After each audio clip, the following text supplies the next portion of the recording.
अस्सलाम वालेकुम dear students, I hope आप सब खैरियत से होंगे। स्टूडेंट्स, आज हम एक्सरसाइज नंबर 7.2 स्टार्ट करेंगे। एक्सरसाइज नंबर 7.2 जो है वो रिलेटेड है एब्सोल्यूट वैल्यू से। एब्सोल्यूट वैल्यू क्या होती है? कुछ ही क्वेश्चन ऐसी होती है जिस तरह से हम एक्सरसाइज नंबर 7.1 में क्वेश्चन का सोल्यूशन हमने चेक किया था, उसमें हम वेरिएबल्स की वैल्यू फाइंड करते थे। ठीक है, तो कुछ लीनियर इक्वेशंस इस तरह की होती हैं जिनमें एब्सोल्यूट वैल्यू आती है। एब्सोल्यूट वैल्यू को क्या मुराद है? Absolute value is of a real number A. जैसे कोई रियल नंबर ए हो तो उसको हम एब्सोल्यूट वैल्यू अगर उसकी है तो उसको हम ए मॉड से ज़ाहिर करते हैं। ठीक है, और उसकी डेफिनेशन क्या है कि एब्सोल्यूट वैल्यू किस सूरत में होती है।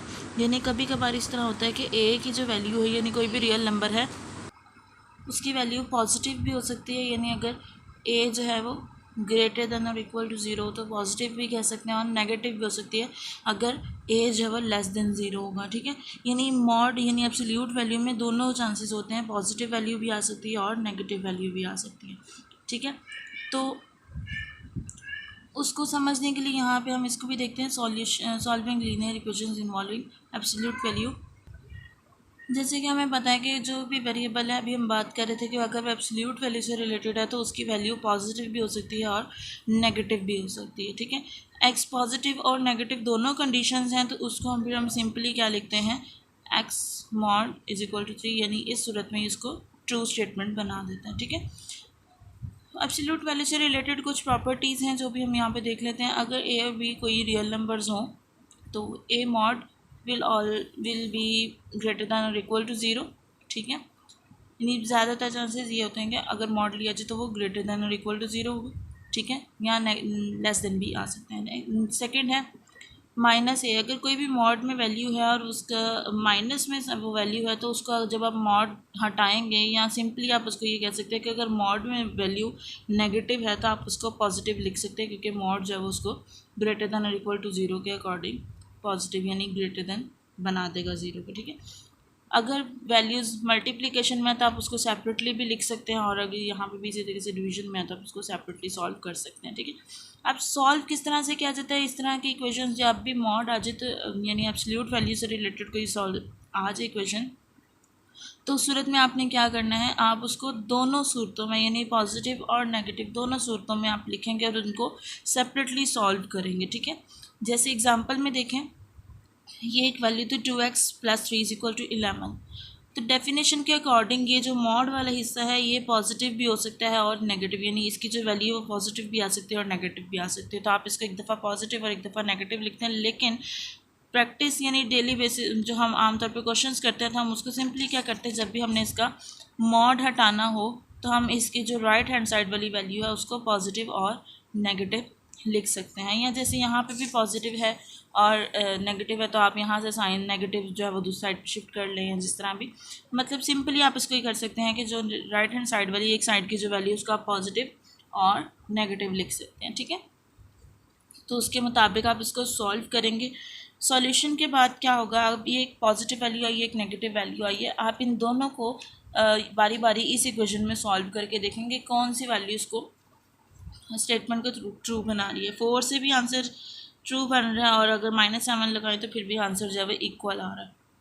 तो उस सूरत में हम कहेंगे कि इसका जो x की जो वैल्यू है 4 और -7 दोनों ही इस इक्वेशन के लिए सॉल्यूशन सेट्स के दायरे। ठीक है, सॉल्यूशन है उनका, सॉल्यूशन सेट जो बनेगा वो -7 और 4 बनेगा। ठीक है, अब ये भी चीज़ आप देखें कि अगर ये तो सिंपली मॉड था, लेकिन अगर मॉड के बाहर की वैल्यू है तो आप उस मॉड हटाने से पहले उस वैल्यू का कोई अरेंज कर लें। ठीक है, वैल्यू जैसे -6 है, -6 को भी इस साइड पे शिफ्ट कर दें, वो 8 प्लस 6 आ जाएगा 14। उसके बाद इस 3 को भी हटाना है आपने, तो 3 जो है वो डिवीजन में चल जाएगा। यानी पहले आपने ये कोशिश करनी है कि जो मॉड वाली जो वैल्यू है वो आप एक साइड पे बिल्कुल सेपरेट कर दो, उसके बाद आप मॉड हटाएं। ठीक है, उसके बाद एक और चीज़ है, अगर दोनों में दोनों में मॉड हो तो आप उसको किस तरह से सॉल्व करेंगे। अब यहाँ पे सिर्फ 2 कंडीशंस दिखी हैं, यानी आप सिर्फ इस साइड को पॉजिटिव और एक दफ़ा इस साइड को नेगेटिव लिखा है, तो इस साइड पे क्यों नहीं वो साइन आया? एक्चुअली दोनों में वो मॉड क्या है, माइनस में मॉड में है और 4x प्लस 5 है। अगर मैं इसको मॉड हटाती हूँ तो दोनों साइड्स का मुझे सॉल्व करना पड़ेगा, यानी 8x - 3 एक दफ़ा पॉजिटिव में, ठीक है, और इस साइड को भी मैं पॉजिटिव में लिख रही हूँ 4x + 5। ठीक है, एक दफ़ा दोनों को नेगेटिव में, यानी इसका साइन भी चेंज कर रही हूँ और उसका साइन भी चेंज कर रही हूँ, सारे वो दोनों के लिए ही वो रूल अप्लाई होगा। ठीक है, -4x + 5। तीसरी कंडीशन ये बनती है कि सिर्फ इसका साइन चेंज करें, यानी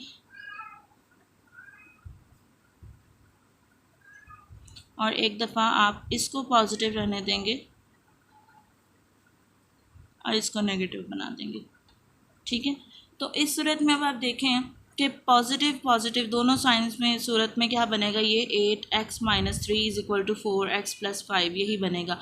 और अगर दोनों साइड्स में नेगेटिव हो तो फिर भी ये नेगेटिव नेगेटिव साइन कट जाएगा, तो 8x - 3 = 4x + 5 ही बनेगा। ठीक है, और नेगेटिव की सूरत में, यानी एक साइन नेगेटिव और एक पॉजिटिव की सूरत में क्या होगा कि ये एक साइड जो भी है वो पॉजिटिव बन जाएगी, एक नेगेटिव बन जाएगी, चाहे आप इसको यूज़ कर ले चाहे आप इसको यूज़ कर ले। ठीक है, यानी ये एक्चुअली चारों, यानी इसके लिए भी दोनों दफ़ा साइन दोनों साइंस के तौर पे लिखना था, इसके लिए भी दोनों साइंस के तौर पे लिखना था, लेकिन उससे कोई फ़र्क नहीं पड़ रहा था, दोनों में इसी तरीके से आ रहा था। तो इस वजह से आप सिर्फ राइट हैंड साइड, यानी एक साइड की जो कोई भी साइड है उसको आप ले लें और उसको पॉजिटिव और नेगेटिव के तौर पर लिख लेंगे। ठीक है, तो यहाँ पे ये सिंपली इस तरीके से सॉल्यूशन। उसके बाद इसको भी आप इसी तरह से वेरिफिकेशन करेंगे, अगर दोनों ही आपकी क्वेश्चंस को फुलफिल, मतलब उसको वेरीफाई कर रहे हैं, आंसर इक्वल आ रहा है, तो आप कहेंगे कि दोनों ही एज अ सॉल्यूशन सेट हम यूज़ कर सकते हैं। ठीक है, एग्जाम्पल नंबर 3 में 2 वैल्यूज़ आई हैं, लेकिन अगर हम इनको इसमें चेक करें तो -2 जो है वो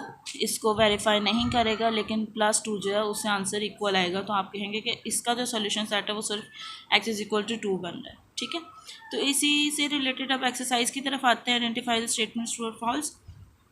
x mod has only one solution. क्या x मॉड का सिर्फ = 0 अगर है तो वो सिर्फ इसका एक ही सोल्यूशन होगा, तो ऑब्वियसली एक ही सोल्यूशन होगा, क्योंकि 0 को साथ कोई पॉजिटिव और नेगेटिव वैल्यू हम नहीं लगाते, यानी साइन नहीं लगता उसके साथ, तो ये ट्रू बनेंगे। All absolute value equations have 2 solution. क्या तमाम एब्सोल्यूट वैल्यू वाली जो इक्वेशन है उसका 2 सोल्यूशंस होते हैं? तो जी नहीं। अभी एग्जाम्पल नंबर 3 में हमने देखा कि सोल्यूशन 2 मिले थे, लेकिन उनमें से एक जो था वो उसको वेरीफाई नहीं कर रहा था, कोई सेटिस्फेक्शन नहीं हो रही थी, तो सिर्फ x = 2 उसका आंसर आया था। इन्हें लाजमी नहीं है कि उसके 2 ही सोल्यूशन हो, एक सोल्यूशन भी हो सकता है, तो ये फॉल्स हो जाएगी। The equation x mod x = 2 = x = 2 and x = -2। तो ये भी हमने देखा कि मॉड में हो तो उसको एक दफ़ा पॉजिटिव एक दफ़ा नेगेटिव लिख सकते हैं, तो ये ट्रू बन जाएगा। The equation has no solution, इसको आप अगर सॉल्व करेंगे तो इसका जो आंसर आएगा वो x की वैल्यू ही 0 हो जाएगी। ठीक है, तो इसका कोई सोल्यूशन यानी नहीं बनेगा। ठीक है, उसके बाद यानी कोई भी इक्वेशन इसको वेरीफाई नहीं, जो आपके आंसर्स आएंगे वो इस इक्वेशन को वेरीफाई नहीं करेंगे, तो ये ट्रू है। The equation this is equal to minus और पॉजिटिव, तो ये फॉल्स है, क्योंकि यहाँ पे शुरू का साइन जो था वो टोटली, यानी ये इसको पॉजिटिव बनाना था तो ये पॉजिटिव ही रहना था, लेकिन जब इसको नेगेटिव बनाते तो 2 के साथ माइनस का साइन आ जाना था। ठीक है, तो ये फॉल्स बन जाती है। आई होप आपको समझ आई होगी।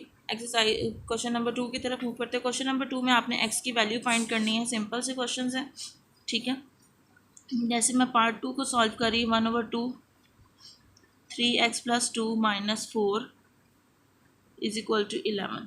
पहले जैसे हमने बात की कि पहले हम इसको मॉड हटाएंगे, तो इसका मॉड हटाने के लिए सॉरी इसकी जो वैल्यूज़ हैं वो पहले सिंप्लीफाई करेंगे, मॉड एक तरफ करके 1/2 3x + 2 = 11 + 4 3x + 2 1/2 15 3x + 2 जो है इसको भी यहाँ से अगर ख़त्म करें तो 15 × 2 बन जाएगा।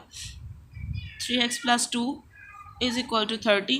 अब आप इसका मॉड हटा सकते हैं, क्योंकि मॉड जब बिल्कुल सेपरेट हो चुके हैं, तो आप इसको 3x + 2 = 30 एक दफ़ा पॉजिटिव में और 3x + 2 = -30 नेगेटिव में। इसका आप अगर सॉल्व करें तो 3x = 30 - 2 तो वो 28 बन जाएगा। मैं डायरेक्ट लिख रही हूँ x = 28/3, और यहाँ पे 3x = -30 - 2 तो वो -32 बन जाएगा, x = -32/3। उसके बाद आप ये जो 2 सॉल्यूशंस आए हैं इनको आप वेरिफिकेशन के लिए आप चेक करेंगे कि कौन सा सॉल्यूशन इस इक्वेशन के लिए ठीक है, तो उसके लिए आप वैल्यू पुट करेंगे।